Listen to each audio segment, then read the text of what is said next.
How many of you are songwriters? There we go.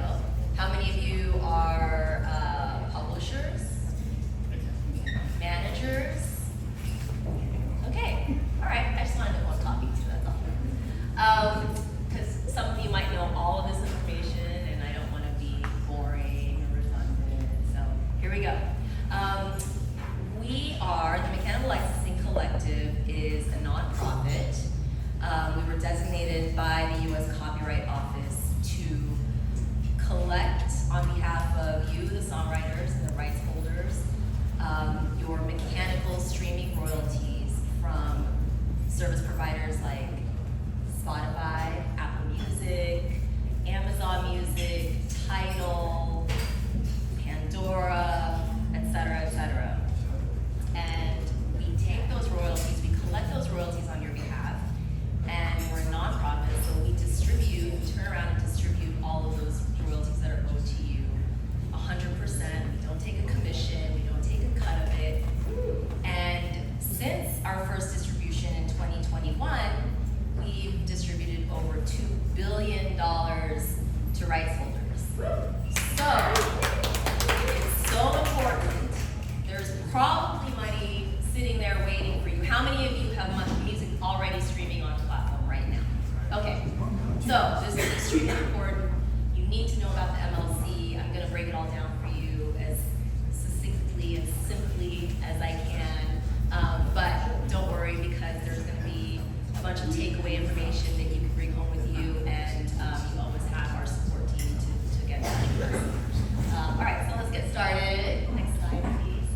So we're just gonna go over kind of a high level. I'm gonna tell you why the MLC exists, what our purpose is, kind of give you some basics on copyright and publishing and where we fit into that landscape, because it can get a little complicated. All right, so what is the MLC? We were designated, like I said, by the U.S. Copyright Office. You can go to the next one. Are you guys familiar with the Music Modernization Act? Do you remember this? Okay, so in 2018, I'll just give you a refresher, the Music Modernization Act was passed, and what that meant was there would be a blanket license that would be administered to all of the service providers for mechanical streaming mechanical streaming. So before that, there wasn't one entity that did all of this. It was on the streaming provider to determine these licenses and then collect and pay to all the rights holders. So this created a blanket license, made it efficient and simple.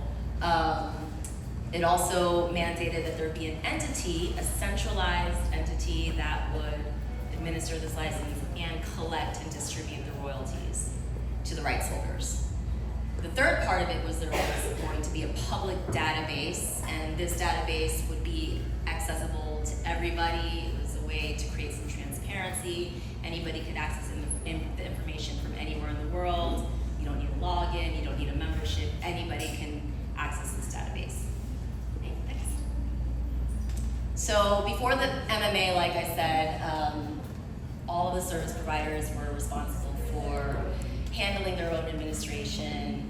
As you can imagine, they struggled to find each and every single rights holder. As you know, you've heard that there's 100,000 songs uploaded to platforms like Spotify every single day. So you can imagine it's almost an impossible feat to find. How do you find every single creator?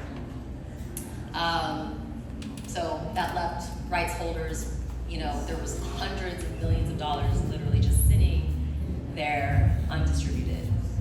And there was no efficient way for the songwriters to get paid. There was no method of collection or distribution. So post-MMA, we have a centralized entity, the MLC, and there's a public database that everyone can access for greater transparency, and rights holders are getting paid accurately and on time. And so we're collecting your mechanical royalties and you're getting paid. So our purpose, just the key point here, is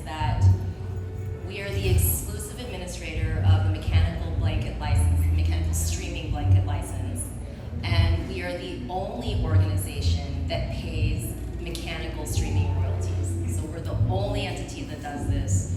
So that means you must register with the MLC if you want to collect your streaming mechanical royalties.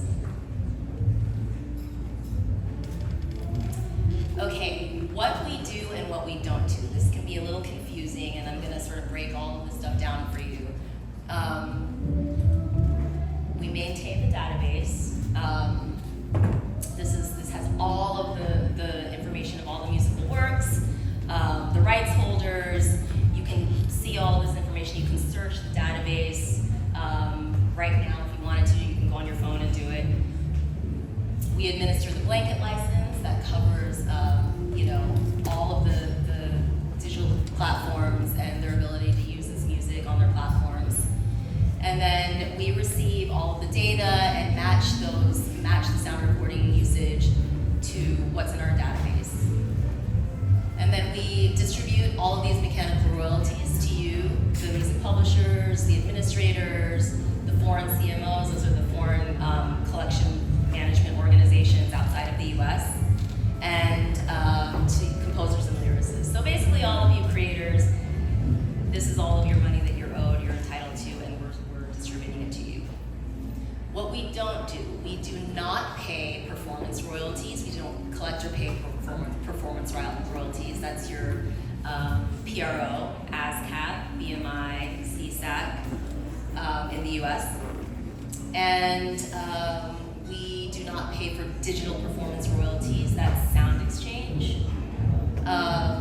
We don't administer any rights or royalties for physical products, so CDs, cassettes, 8-tracks, vinyl, whatever it is.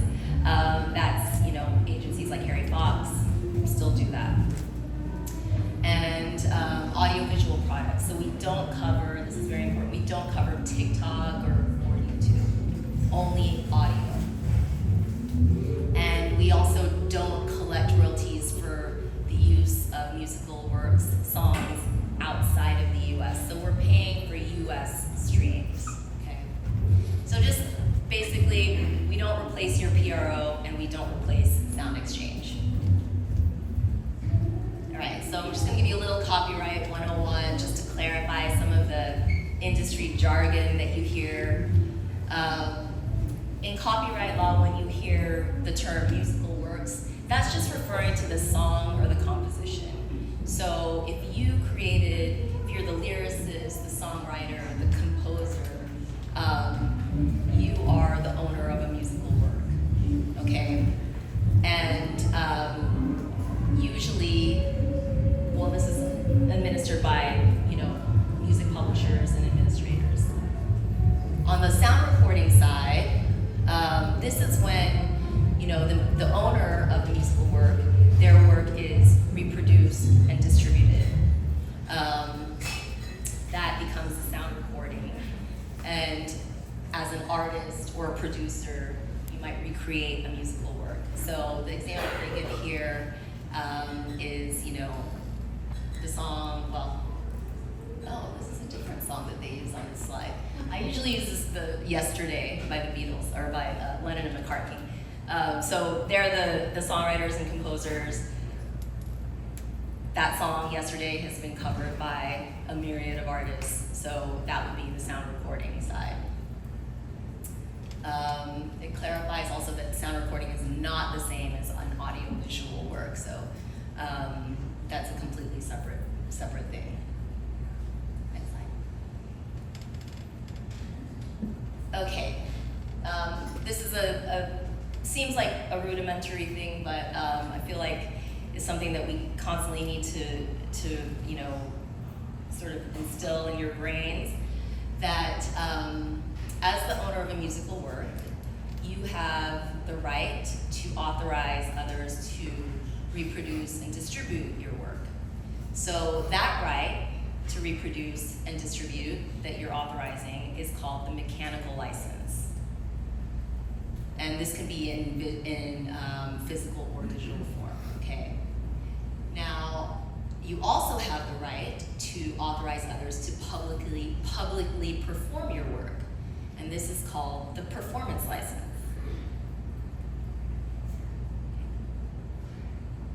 So these are just some examples of reproduction and distribution rights.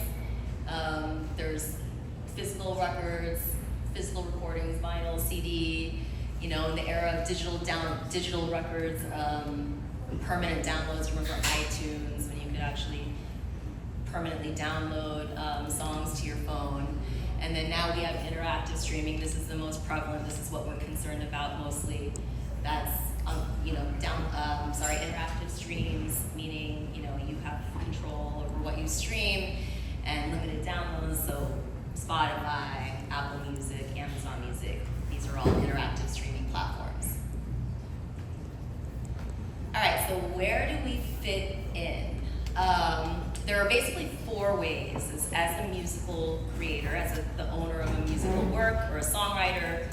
There are 4 ways that you can get paid by a digital audio service in the United States.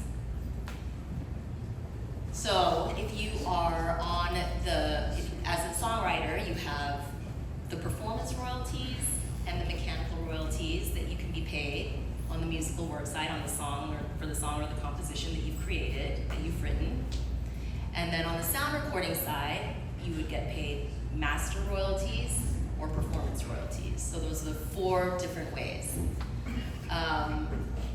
The next slide is sort of a visual representation of this.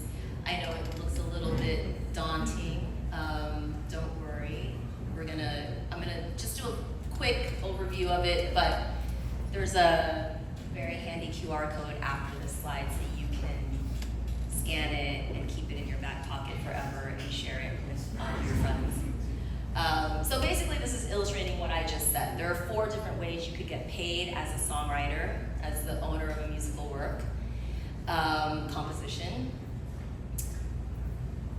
your performing rights organization, ASCAP, BMI, or CSAG, GMR, AltTrack, they can pay you, you potentially get paid from them on the publisher share and the writer share. And then on the mechanical royalty side, that's where we fit in, the MLC. As I said, for sound recordings, you have the reproduction and distribution rights, which are going to get paid to you by your record label or your distributor. And then on the digital performance side, Sound Exchange will pay the label or the featured artist their share. So these are the 4 different ways. Don't get too, I know it looks a little crazy, but if you kind of study it and look at it, it all makes sense. Can you go to the next slide and we'll give them this QR code? I don't want you guys to get too scared. It's not scary, I promise.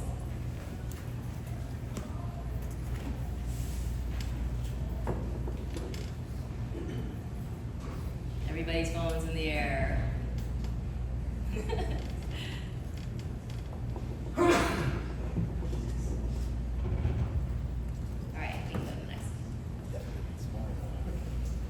Becoming a member of the MLC, who needs to become a member, how do you become a member. So basically, if you are a music publisher, if you're an administrator, anybody who is basically administrating any of these works, songs, compositions, needs to be registered at MLC. As a songwriter, composer, lyricist, if you are self-administered, meaning you don't have a publishing deal, meaning you don't have someone that's handling your administration, then you would need to register individually with the MLC so that you can get paid. So basically, I think, majority of the people, how many people here have publishing deals or admin deals? Okay, so outside of those 2 people, everybody else needs to register. Got it? Okay. How do you become a member? It's very simple. You go to our website, at the top right-hand corner, you'll see a button. It says Connect to Collect. Membership is free. You don't have to pay for anything. It's pretty simple. And like I said before, we distribute everything at 100%. We're not taking commission. We're not taking a cut of anything. We're not deducting any fees. So there's really no reason for you not to join. We have money for trying to give it to you, so take it. All right, how to learn more about the MLC. This is all the info you need to know, that phone number, the URL right there. That's to our amazing support team. They're phenomenal. They get back to you right away.